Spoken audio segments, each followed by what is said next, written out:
지구톡 시간입니다. 오늘은 중미 쪽 소식 준비했는데요. 공산국가 쿠바에서 27년 만에 대규모 반정부 시위가 벌어졌는데 무슨 일 때문인지 이재환 기자와 자세히 짚어보도록 하겠습니다. 안녕하십니까? 네, 안녕하십니까? 자, 쿠바에서 무슨 일이 일어났길래 시위가 일어난 거죠? 네, 2019년 칠레, 남미 평온했던 나라거든요. 네. 그때 불평등에 항거하는 대규모 시위가 일어났어요. 그게 지금 떠오르는데 그만큼 이례적이고 예견치 못한 쿠바의 반정부 시위입니다. 네. 쿠바 하면 시가, 럼, 사탕수수 이런 나라, 그리고 해밍웨이가 생각나는 나라죠. 노인과 바다를 집필했죠. 그렇죠. 그 나라, 지금 어떤 일이 벌어지고 있는지 영상 함께 보시죠. 네.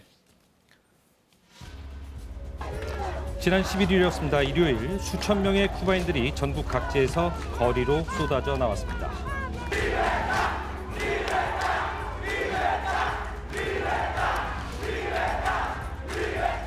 공산당 일당 체제 쿠바에서 대규모 반정부 시위는 매우 드문 일입니다.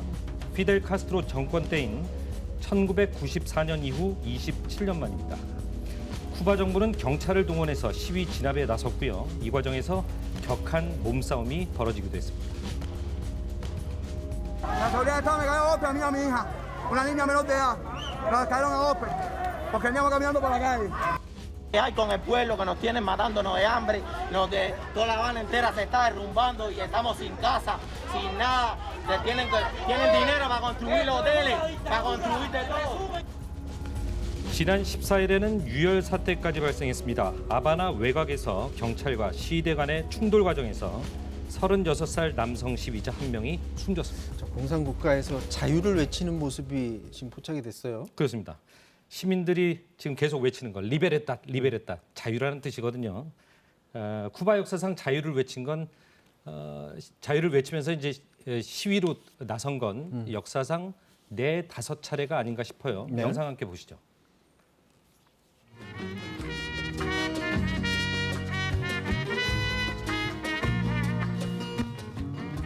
네, 쿠바는 여행을 즐기는 이들이 꼭 가보고 싶은 곳 중에 하나로 꼽히죠. 지금 들리는 부에노비스타 소셜 클럽의 재즈 음악과 체게바라, 시가의 나라로 잘 알려져 있죠. 쿠바는 약 400년 동안 스페인 정복자들의 설탕 농장으로 존재해왔습니다.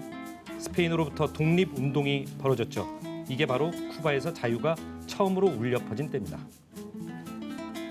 이후 미국의 지원을 받는 마차도 정권이 들어섭니다.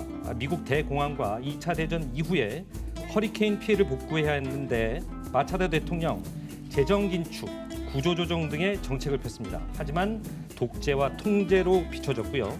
국민들은 자유를 외쳤습니다. 이때 등장한 게 군 출신 바티스타입니다.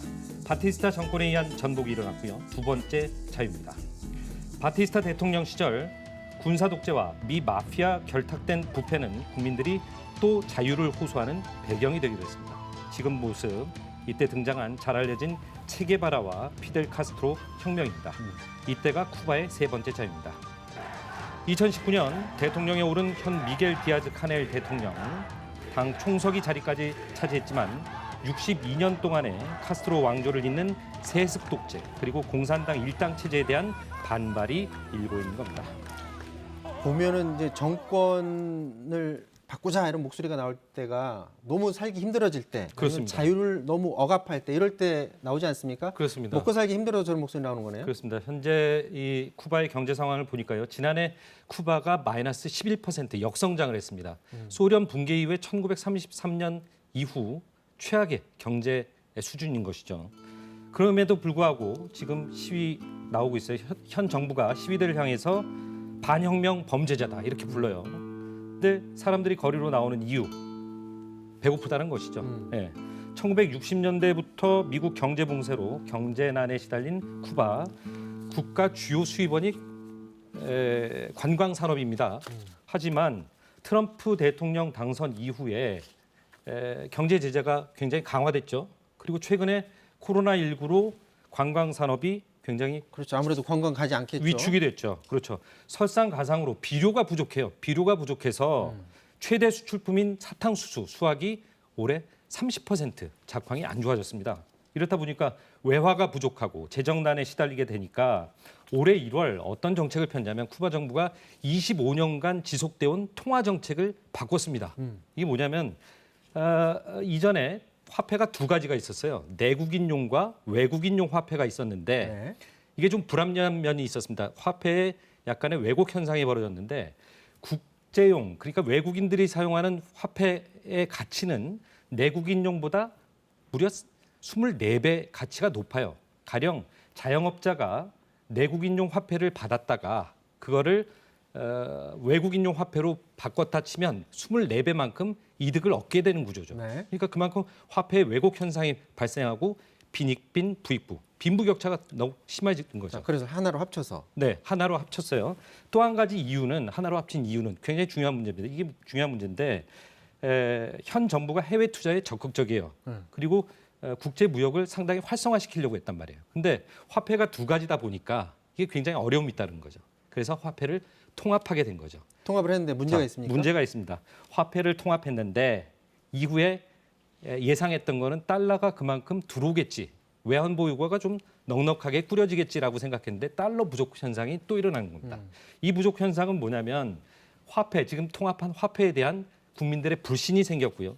불신이 생기다 보니까 달러를 받으면 그 달러는 없어지는 거예요. 그러니까 시장에 유통이 되지 않다 보니까 달러는 더욱 귀해지고 그럼 오히려 역효과가 났다는 얘기입니다. 그렇습니다. 달러 부족이 심각해지면 생필품 가격이 올라가게 돼 있는 구조입니다. 왜냐하면 쿠바에는 제조업이 굉장히 위축이 돼 있어요. 제조업이 없다 보니까 생필품을 해외에서 수입하게 됩니다. 수입하려면 달러가 필요한 거죠. 달러가 없다 보니까 생필품 가격은 오르게 되는 거죠. 식료품 가격이 급등하니까 생계를 잇기 어려워진 노년층 무료 급식소를 찾아다니고요. 매일같이 식료품을 구하기 위해서 식료품점 앞에는 줄이 길게 늘어선다고 합니다. 생필품 부족에다가 전력난까지 생겨요. 이런 데다가 최근에 코로나19로 경제난이 더욱 심각해지고 있는 거죠. 그러니까 이런 국민들의 분노가 폭발했다 이렇게 볼 수 있는 겁니다. 자, 이제 국민들은 저렇게 시위를 통해서 정부에 이제 항의를 하는데 네. 정부 입장이 궁금합니다. 지금 그 쿠바 대통령은 어떤 입장을 내놓고 있습니까? 거기에 대해서? 현재 쿠바 대통령 미겔 디아스 카넬입니다. 카스트로 형제가 62년간 통치해오다가 네. 세습했죠. 미겔 대통령 시위 배경에 대해서 외부 탓을 합니다. 미국 제재 때문이다라고 했죠. 그러다가 네. 최근에 정부의 잘못을 약간 시인을 합니다. 시인을 하면서 시민들의 시위 이제 의식했고요. 최근에는 어떤 일이 벌어지냐면 외국에서 들어오는 그 방문객들 들어올 때 의약품하고 생필품에 대해서 면세해주는 그런 방안을 강구하기도 합니다. 결국 이제 먹고 사는 문제인데 외부 대통령의 처음 그 해명으로 봐서는 미국 때문이다라고 했는데 실제로 미국이 제재를 한 게 큰 요인은 맞잖아요. 미국이 이 제재를 풀 가능성 없나요? 그렇습니다. 미국의 요인이 한 가지 요인이 되기도 하죠. 네. 바이든 행정부가 베네수엘라에 이어서 역시나 굉장히 부담을 갖는 것 중에 하나겠죠. 네. 그러다 보니까 바이든 행정부 현재 고민 중입니다. 최근에 백악관 대변인 인도주의적인 차원에서 쿠바 국민들을 위해서 지원할 게 없는지 한번 검토해 보겠다 이런 발언도 했어요. 과거 오바마 정부 시절 2015년이었죠.